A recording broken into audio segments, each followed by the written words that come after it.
Hello, everybody. It's Donna Cravata, and we are back for our last Real 50 Over 50 interview for 2023.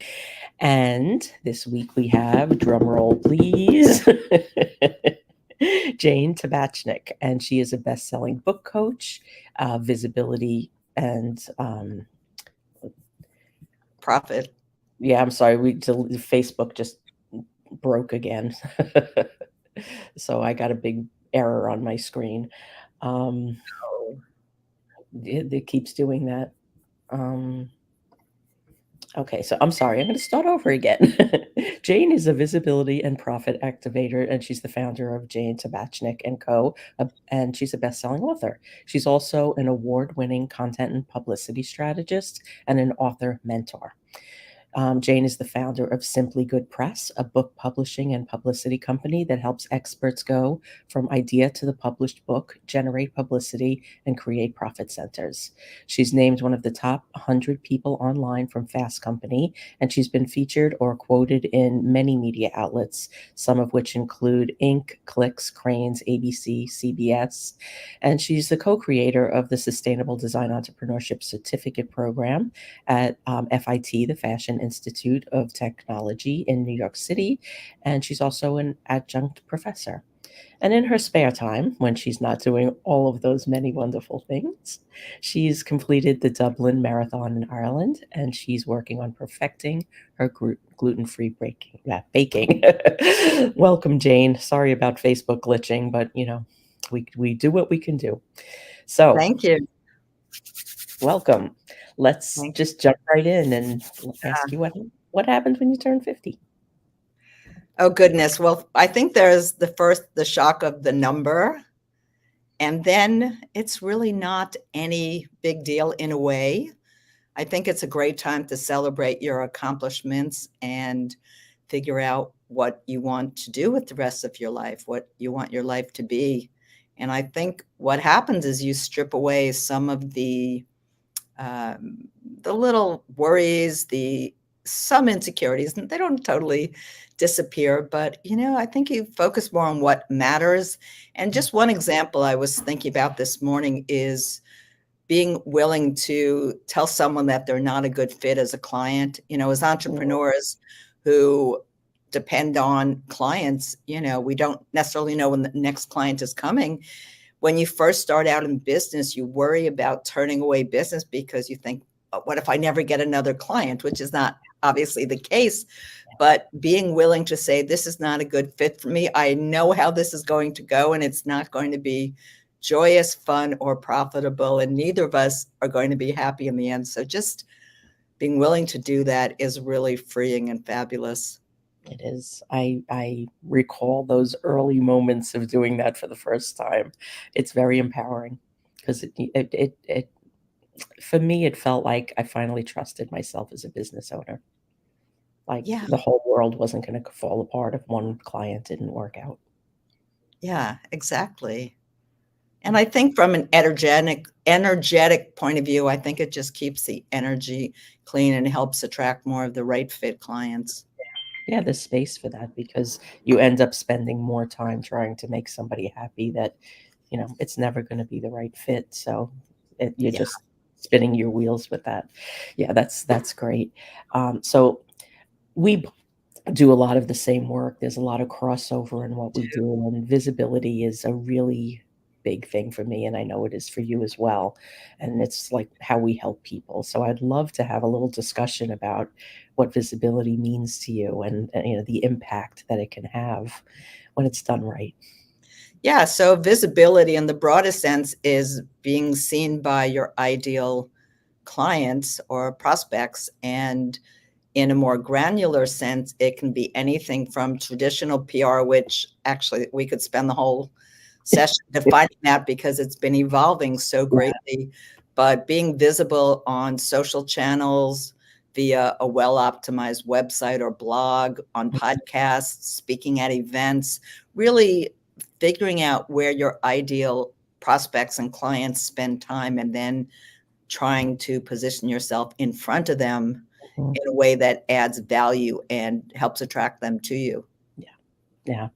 And are there any specific strategies or maybe a story you'd like to share about something that really had a big impact? Yeah, I think that one of the strategies that I really encourage my clients and people I speak with to follow is to re-promote content, and especially if you get featured in the media, it's not a one and done. So re-promoting that is really valuable. If you think of the way the algorithms, just take a social platform as an example, things go by your feed so quickly. If you don't log on at that moment, you may never see it. Mhm. So your ideal prospect may not see that news that you posted. So reposting it, people worry, oh, people are going to think I'm reposting the same content and it's not new. But the fact of the matter is, it's probably going to be seen by different people and Yeah. people who need to see it. And the other thing is that I think it's important to celebrate our wins. And I think as women, it's something we don't do enough, or we worry that it's being seen as bragging. Yeah. And I know my mom had a big thing about don't be a braggart. That, that was one of her sayings. And so I always have to struggle with that little voice in the back of my mind as well. But I think it's important to re-promote that and to really share it. Yeah, I agree. It is really important to do that. And, the tools that we have at our disposal now that are really either free or cost effective, make it a lot easier to do. Exactly. And the other thing is, and I know you're a big proponent of this, put it out there in different formats, Yes, yes, because yes. they'll appeal to different segments of your audience, Yeah. and you can get seen in different ways and in more ways. So that's a really positive thing. Mhm. Yeah, The now other Mona's chiming in with, it's important to celebrate our wins. So is there any particular way that you like to do that, either with for yourself or with clients? Yeah, so I love to have a little party. Sometimes it's just a Zoom party of 2, which is just fine, but to really plan a celebration, because it's easy to let those moments go by, especially as an entrepreneur. I live by myself, I work at home, so it's not like I can walk out into the coffee room, the break room by the water cooler and say, "Hey, I just had this win," and have a group ready to cheer. So I Yeah. think scheduling it and inviting some people with you, even if it's just for a minute, is a really Mhm. important thing to do. Yeah, Zoom is our water cooler. It is, absolutely. Yeah, and one of the things that I like to do, is when I have, something, media or something like that that can be shared multiple times, I'll just schedule it in a tool and schedule it out over months. It doesn't, I could take that one win and turn it into 5 or 6 posts and, change it up a little bit, pull some information from there. And then, it's going out for 5 or 6 months and I don't have to think about it again. And Exactly. it's out there connecting for me. Yeah, exactly, and I just wanted to add to that, another important thing to do is if you were, written about by a journalist, or if it's a podcast host, remember to tag them, because Yes. you're helping to celebrate them and thank them, but also they rely on visibility, Yes. and Yeah. that'll work to get you more visibility in front of their audience, so it's a win-win all around. Yeah, because building those relationships as a small business owner, building those relationships with journalists and podcasters, that's the thing that can really change your business, because then Absolutely. it's not pitching anymore, then they come to you. Exactly, and I'm so glad you mentioned it, because it is a relationship, and I think sometimes people think of it as transactional, and I don't know that they mean to do that, but they don't think, "Oh, I just had such a great conversation with this person, I should follow up or see where this can go." They think, "Well, I was just a guest on the podcast," and kind of leave it at that, but there may be other opportunities. Look, you may never do business together again. That's okay. I mean, I see that as just, having good relationships, good people in my universe, but you never know if you become top of mind and they refer someone to you. Exactly, exactly, and, you just so many people, just view that their prospects or future clients as the only bucket of their audience. And it's so much more because you connect with people in so many different ways, and it doesn't really need to be reliant on somebody just becoming a client or a potential client.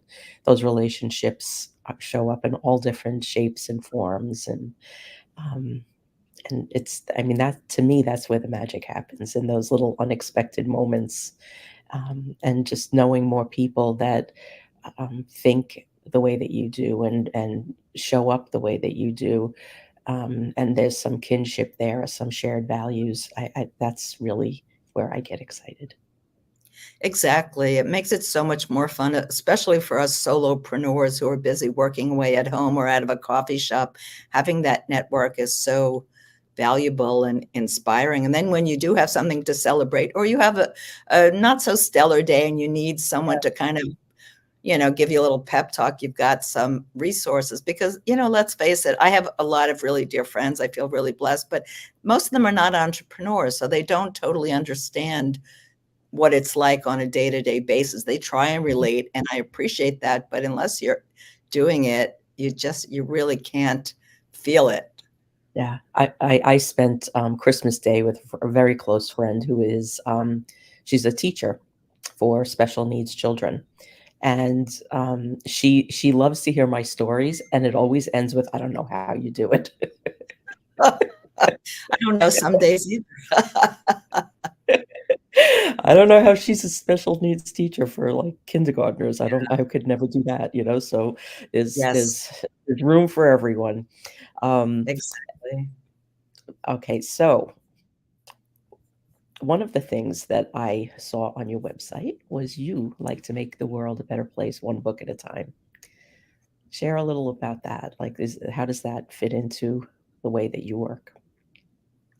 Yeah, so I believe in trying to make the world a better place, and I work mostly with mission-driven entrepreneurs who are also looking to make a difference in the world. So by helping them share their message or their methodology and amplify it through a book and promoting the book, I feel that we're able to reach people and make an impact. And it may sound like that's not a lot of impact, one reader at a time, but it can create a ripple and it can really make a big difference. And you have to start somewhere. Yeah, and it's targeted. It's targeted, exactly. Yeah, so that ripple is going out in, you know, an organized way. Yes, exactly. And Um, it's inspiring. I feel really privileged. I get to work with some amazing people doing amazing work, and um, I just feel really privileged to be able to learn about their work because I'm always learning because I work with a variety of different types of entrepreneurs in different niches with different skill sets. And so I learn by oh, helping them do a book and then can help figure out the strategy to help share that with the world and help create the bigger impact, and it's yeah, very rewarding. it's so much fun. Yeah. Um, so since you work with a lot of authors, I saw on your website that you've helped 250 authors become bestsellers. What do you want them, what do you like, if you had a magic wand and you can send a message to all authors, what would be the one thing that you would want them to know about the process or whatever? So for anyone who is thinking they don't have an important message to share or they whatever they do is not that important, I believe that's not the case. That if you're working with clients, there's obviously a place for what you do and a need for it. So there would be value in a book that you would create. But the other side to it that I'd like to mention is that books are really a lifetime asset, and a lot of authors do what I call the helicopter approach. They do a little bit of promotion right before they publish, a little bit soon after they publish, and then they forget about it. I can't tell you how many social media profiles I go on and I don't see any mention of their book. And then I end up speaking to the person and they are like, oh, yeah, I've got 3 books. Like, really? Why is it such a Right. secret? Books don't have expiration dates. As a matter of fact, this is kind of crazy. So let me just finish that thought. I really encourage people to continue to market it, even when you think It's not fresh, it's not new. There is a lot of value, and it will continue to bring rewards to you and your business and to the people that it was meant to impact. I have a Mhm. book that I wrote on Zoom meetings right before the pandemic. Oh, There were timely. no books. There were no books on Amazon on Zoom meetings. I published the very first book, and it's a short book. It's geared for beginners, and I updated it with the title something like Zoom Meetings for Beginners 2020-2021. Now, the book was out of date technically the minute I published it because they were making such rapid changes to the technology. And I say that in the book. Your interface is going to look a little different, but that book sells like gangbusters. It's the title says it's already out of date, but I'm amazed, and I don't do anything to market it. It just sells organically. So when you create something and you demonstrate the need for it, it will find its audience Yeah. and it will keep selling. Yeah. Well, people, when they first start to go online, um, they have, that kicks up all kinds of things. That was like, what Casual Friday was years ago. Oh my, where that's gone. I was working at a law firm then, and it was like the women were all good. The men, they were all in their Banana Republic mannequin clothes.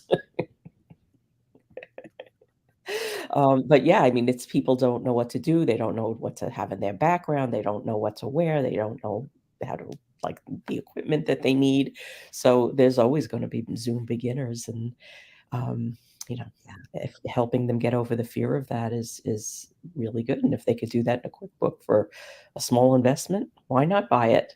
But that Yeah. leads me to my next question. How does procrastination, overwhelm, and fear show up for authors? Because I'm sure Zoom is one of the things that they fear. Yeah. So it's really a big topic.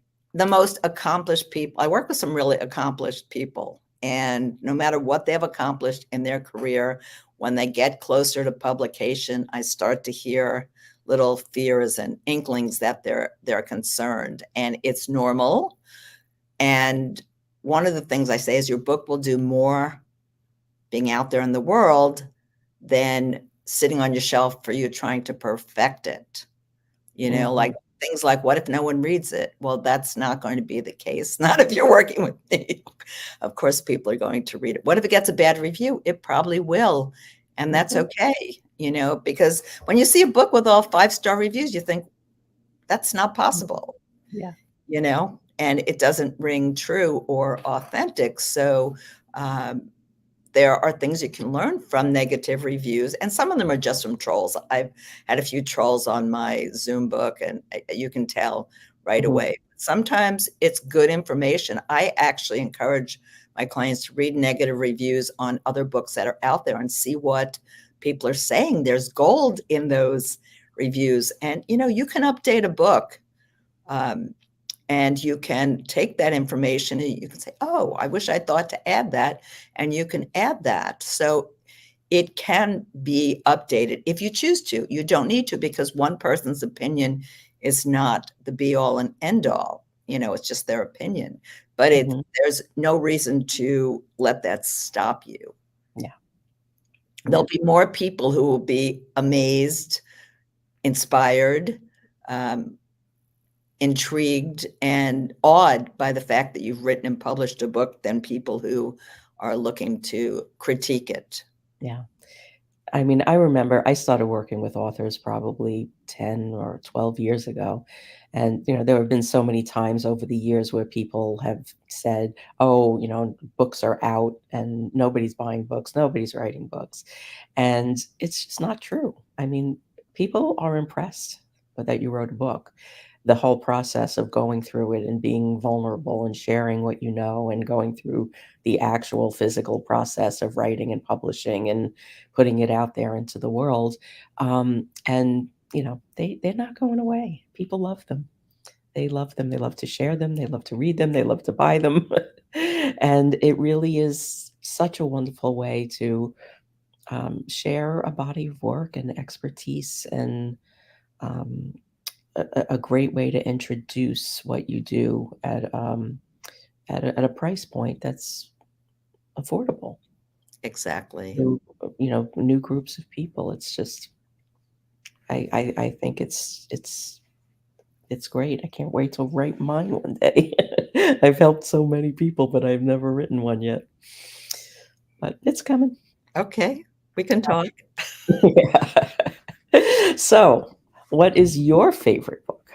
My favorite book. There are a number. Mm, Um, Rebecca is one of my favorite books, Daphne du Maurier, and it's one of those rare instances. I think the movie is as good as the book, which often does not happen. yeah. And what about on the nonfiction side? Anything there? On the nonfiction side, I love The Go-Giver. I don't know Mm, if you know that book. yeah, It's a short little parable, and I think it's just a great, great read for everyone. it is, and it's a lifestyle. It's more than a book. Yeah, it is. Yeah, I often give that book to clients as gifts. Um, and let's talk a little bit about living as a part-time Parisian. Yeah, so I may have lived in France in a past life. I know that sounds crazy, but the minute I uh, went to France for the first time, I just felt this peacefulness, this feeling of being home. And I started learning French in elementary school, and it's stuck with me to this day. I've somehow retained it despite the horrible method that they used to indoctrinate the language into us with just these repetitive dialogues. Mm, Silly. I mean, really, I can repeat almost all of them, and I don't remember a lot of other things. So it's kind of interesting. So I decided that I wanted to spend more time in Paris. So last year, I went with the plan to go for 4 weeks and host a writing retreat. I ended up just working individually with clients, not hosting the retreat. And I ended up getting to stay for an extra week because a friend was leaving the country and needed a dog sitter. And so I mm. said, sure. This year, I'm going back for 2 months this spring, and I am hosting a writing retreat. And that's the plan for the direction of my business, writing retreats in France, not just Paris, and other locations where I want to spend time. That sounds pretty nice. So, Yeah. the retreats, will it be a small group? Yeah. So the goal is 12 people, and it's a mixture of some culture and Mhm. wonderful dining because it is, after all, Paris. I'm not going to lock people in a room and say, we'll just write for 4 days. So it's a really lovely mix, and I think it's going to be a great experience, and they'll get a lot done despite the fact that it's Paris and there's so much to do and so many potential distractions. I look at them as inspirations, and that's Mhm, what I want to encourage people to pull from it. mhm. Yeah, and I'm sure it will add to the writing as well, just having those experiences. Yeah, I mean, there's such a tradition of writers and creatives in Paris, so it's hard not to have that infuse all of your being. Yeah, that's incredible. So, what other parts of France are you looking to spend time in? I really, really love Provence. And so I hope to be hosting a retreat there at some point. And I haven't explored all of the country. It's not the biggest country, but Mhm.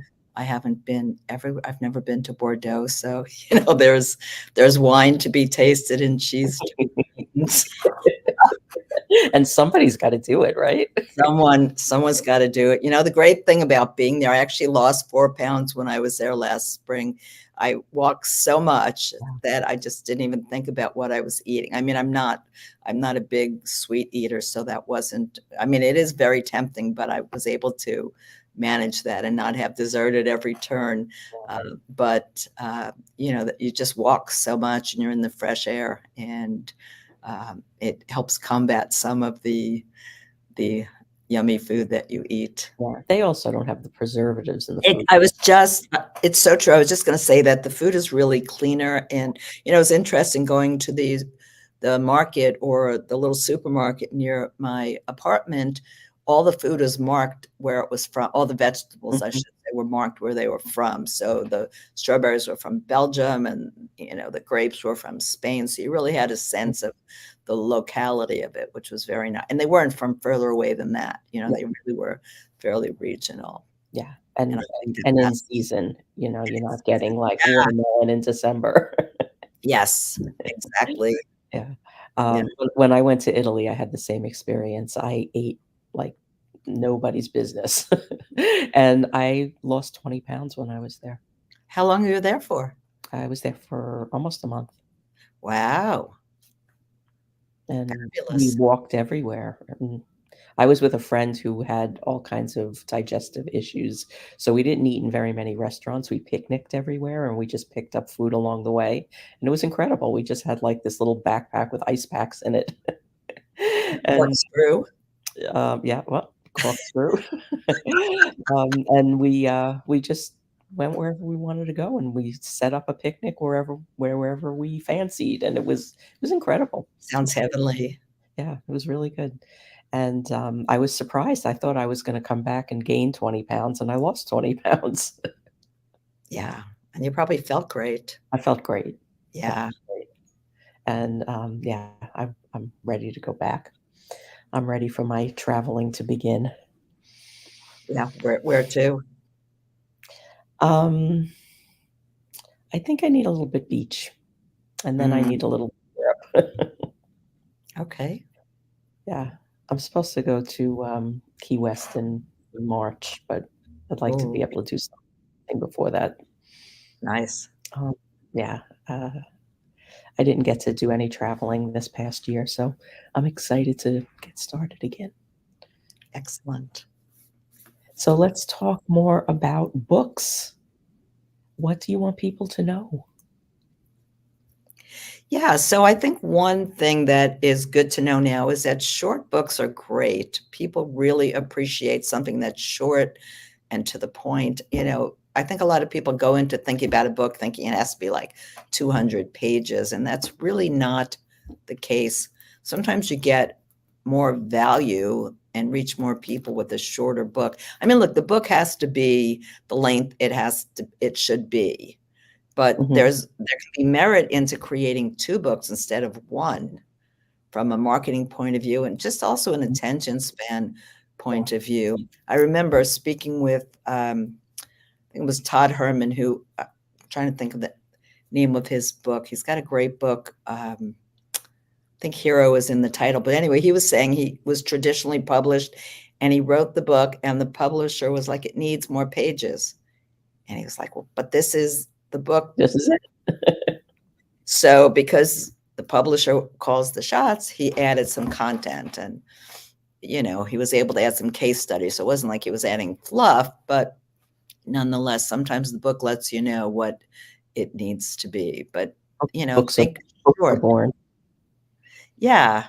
80 page. There have been some books that have been on the New York Times bestseller list for years that have been under 100 pages. Who Moved My Cheese was one. The Go Giver is a short book. This is a great Exact. one, Yeah. and the pages are like Yeah. it's an incredible book. Yeah, I've got another one right here. I mean, just Excellent. take a walk through my Making my bookshelf, case. Yeah, and exactly. little tiny book. And, sometimes all you need is one.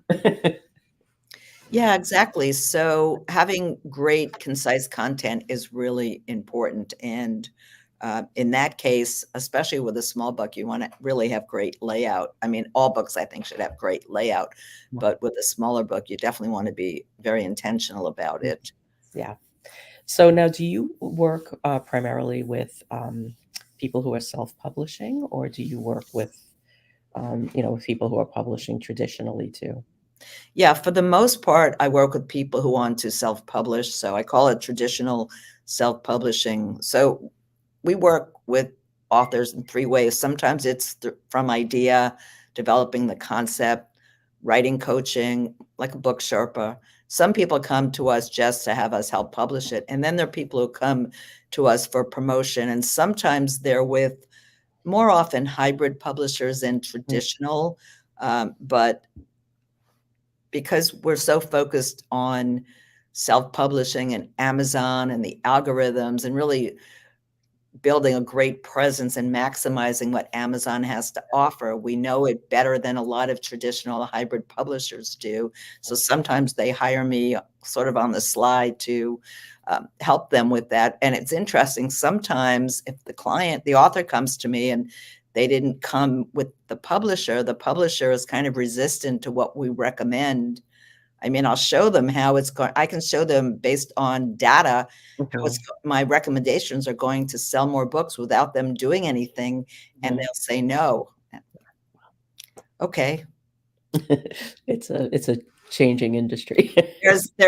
Yes. So there's not much you can do with that, but you try your best, and people who are receptive, then you work with and help them. And sometimes authors take their rights back after they see what traditional or hybrid publishing did or didn't do for them, and then republish it and are able to promote it the way they want to and get better results with it. Yeah.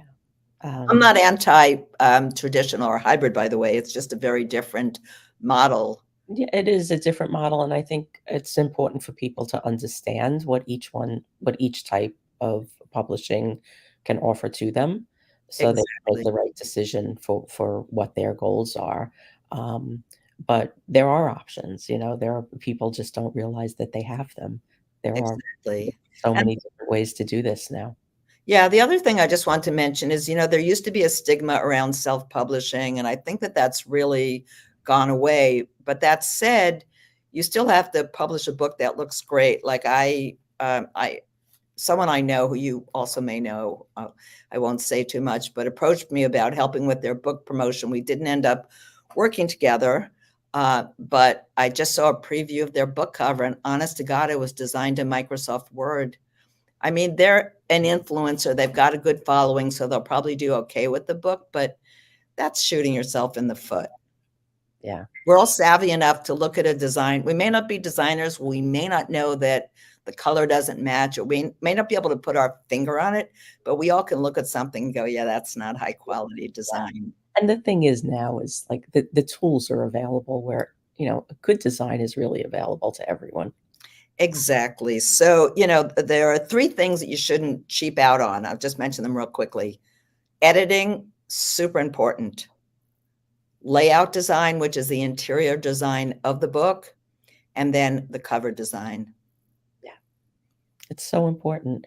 Well, like, I haven't, done a lot of, work with authors in the last year or so, but, like, I would never work with anybody that was not willing to invest in proper editing, Yeah, exactly. because then they're looking to just, use a book for, as a quick fix to something, and it's not. It's like this integral part of your marketing, of your presence, of your visibility, of, what you have to offer. And, you know, you're probably not going to make a ton of money on selling that book. It's going to be the things that you build around it. And Yes, but it does become this, like, this this foundational piece that everything can spring from, that you can say, well, here's my book. It tells you exactly who I am and what I do. And then from that, you can just turn it into all of these different things that that that all are in alignment and speak to your audience. And it's a good thing to have, it is indeed. and it's a good thing to make an investment in. Yes. And, there's such a sense of pride. I just have to say that it's work, and it can be grueling at times. You've got a job, you've probably got family, you've got hobbies and obligations. So, adding book to that can be a lot. But when you get to the finish line, when you hold your book in your hands, that's the moment my clients all just like fell. Yeah. Yeah. It's that, like my client May said, it was second to the first time I held my daughter in my arms. It was just that kind of incredible moment and such a feeling of accomplishment and pride. Kind of Yeah. like doing an Ironman or, summiting on Everest. Yeah, I feel that for every book that I've been a part of. Yeah, I really do. I feel like, you know, that I felt like a doula, I was part of yeah, something bigger than me, bigger than whoever wrote it, and there's this like, it's really no different than raising kids, like, I always felt like raising my son, he was on loan to me to create a good human to put out into the world, and it's the same thing with a book. It's like, you're creating something that you put out into the world that's gonna have an impact beyond who you are. so true. So well put. Yeah, it's a special thing. So we are we're over time. I stopped looking at the time. But is there anything that you'd like to leave everyone with? Any parting words or wisdom? Just share your greatness and your gifts as widely as you can because people need you. They need us. And don't be bashful. We want to celebrate you. Oh, I love that. Don't be bashful. Beautiful. Well, thank you for being our very last interview of 2023. And we will be back next year or next week, however you look at it, with another interview. And we've got monthly wisdom panels coming. So those will all be announced soon. And please connect with Jane at her website and on the Real 50 Over 50 website. She's there as well. And thank you. And I'm wishing Thank you. everybody a happy new year. Happy New Thank Year. you, Jane.